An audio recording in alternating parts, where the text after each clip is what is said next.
Hello and welcome in a new video. I am Stephanie Kilgast, and in today's video I'm going to share with you the process that went into today's painting, ink drawing and painting, and I named this one Blooming Camera.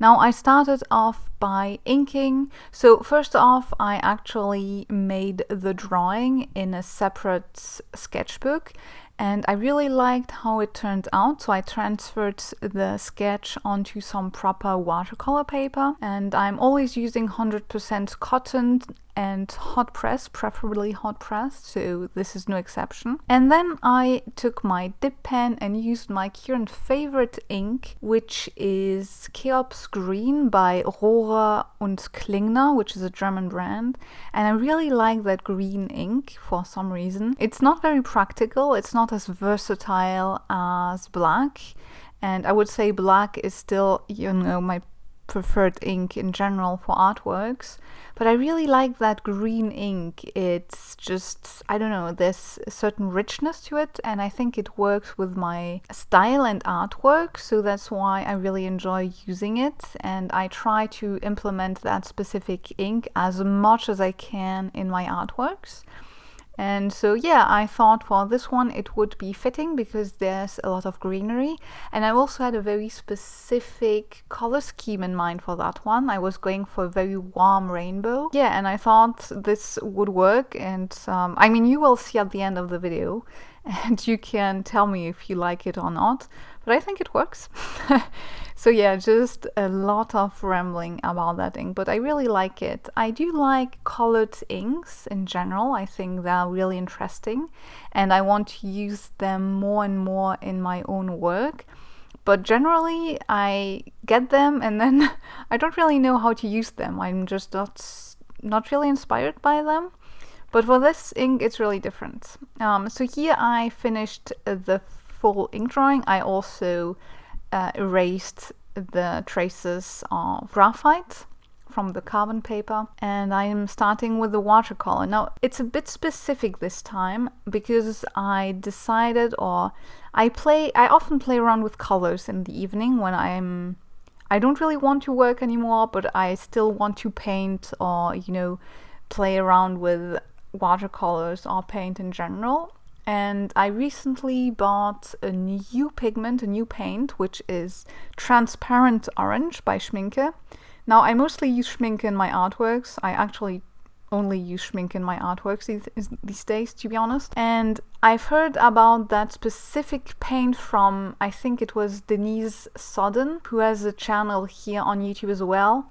And and she uses that specific color for color mixes, and so I got it and I tried to mix a few things with that specific orange, and I really liked it. And so what unifies the painting you're seeing right now is that orange. I basically mixed a little bit of that orange in all the colors, and so it really unifies the rainbow of colors that I'm working with, and it also mutes down all the colors, so it kind of acts like a mother color.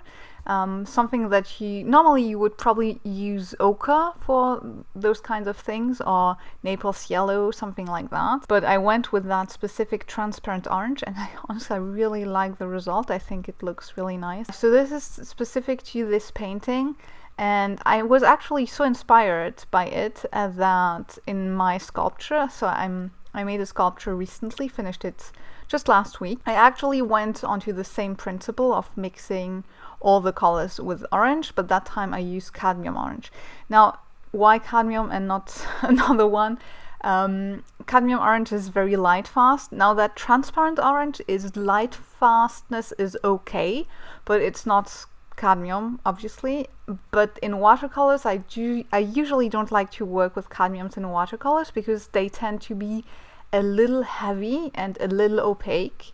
And I've gotten into the habit of using very transparent colors and to layer the colors a lot. As you can see during this process, I really layer the colors over and over and over again. I don't really know how many layers of colors I end up with, but I think at least between 6 and 10 layers of colors, just because, well, for one, I'm very shy, not shy, but I'm very gentle with the way I apply colors, and I tend to start with a very light pastel wash and then build up the colors to the vibrancy and the boldness I like best. I think it comes from the sculpting. In sculpture, you want to have a very light touch because you want to be able to hold a piece without squashing it. I don't know how you say it now. The word eludes me. But yeah, without destroying the sculpture, you still want to be able to hold it, and that requires a very light touch. And I think in my painting and drawing, I have that habit of having a very light touch. And so in order for me to have a very vibrant end result painting, and this is usually what I aim for because I really like very vibrant paintings, I have to layer a lot. I also simply like to layer colors because it kind of changes and you can make the colors glow a lot more. It's very different to add a layer of yellow on top of blue than to just mix blue and yellow. It's not the same result. So I feel like glazing and layering is very interesting, and watercolor is kind of ideal for that because it dries really fast and it's easy to deal with. You can layer in most mediums as long as you use transparent pigments. Oil painters, for instance, they like to do that as well. And as you know, I'm also studying oils right now, and I actually layered a few things, and I really like the glazing technique. I think it opens up color options and color results that you cannot. Just a note, I really love those mushrooms, how they turned out, because you see the green of the ink and that's orangey rust orange of the mushroom, and I think they really glow and they look really nice. So yeah, I was really pleased with those. Just a side note of that. So yeah, I've kind of lost myself here in the description, but yeah, basically a lot of layers, and this is how I work in watercolors. Nothing really fancy, honestly. It's most watercolor artists work like that, so it's nothing special or anything. I didn't invent the wheel or the watercolor wheel.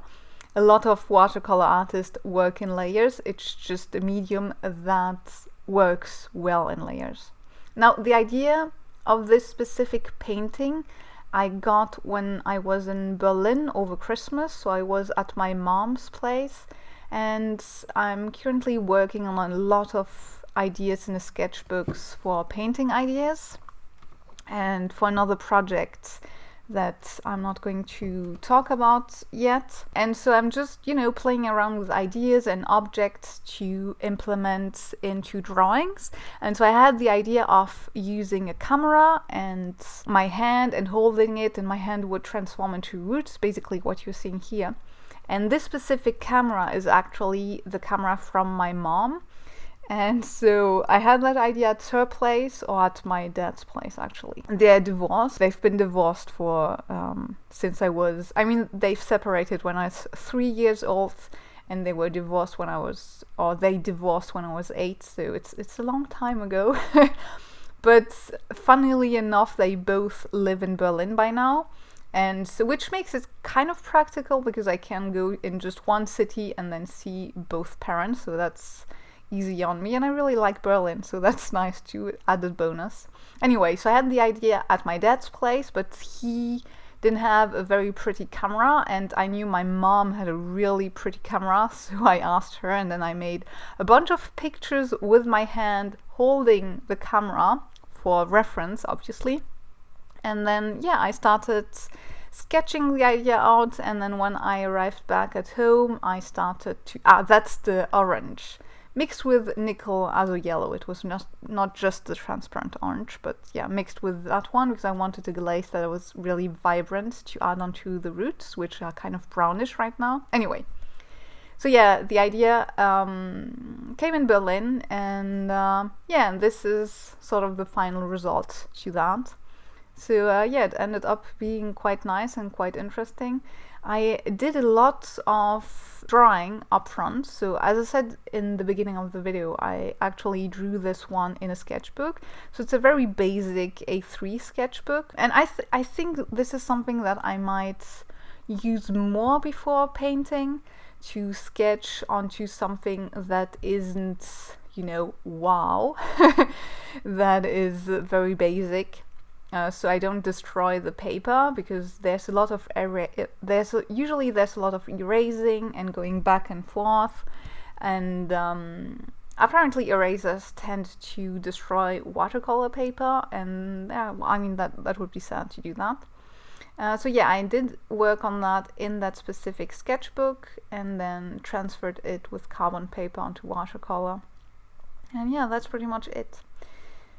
I don't know if I have that much to say about it, to be honest, and we still have a few minutes in front of us. I would like to paint more this year. I'm most known for my sculptures as an artist internationally, but I'm really keen on working more with watercolors, but also oil paints, and I hope that this year I will be able to make some time to paint more. For one, because I have so many watercolors that, yeah, I really want to use them and to not waste them, if that makes sense. And also because, as you've followed a bit, if you've been following my work or this channel for a while, I have been learning to paint with oils, and I really like the vibrancy and the beauty of oil paints. So this is also something that I'm keen on working more on. And then there's also something very practical. I do not mind selling my watercolor paintings myself on my website. However, I do not like to send watercolor paintings to galleries, because you have to frame them, and I always frame everything with glass. I do not want to use plastic for frames. But framing with glass makes it very difficult to send. So oil painting in that regard is much easier, because you do not need a frame to send it to a gallery, or if you want to have a frame, you do not need to have glass on top, because oil paint is usually strong enough with a coat of varnish to hold up. So this is also a more practical approach to just selling my artwork, and just one of the many reasons that I have gotten myself back into oil painting. So yeah, and also just because oil painting is actually really fun, and you can create a depth, and yeah, the colors are very luscious by themselves without much difficulties, and in many ways it's actually much easier than watercolors, even though I don't find watercolors to be especially difficult, but that's because I've been painting for a few years now with them. And here I'm just using some colored pencils to add some texture to the camera. It had an interesting texture, and I really didn't want to be bothered to add those with a brush, so I used colored pencils. And yeah, and then I added another wash of black, because the camera was really way too light to my liking. I don't have preferences in brushes. I tend to use the brushes from Rosemary & Co. the most, but I do take care of my brushes, and so I don't replace my brushes very often. I think so far I trashed maybe one brush in 3 years, something like that.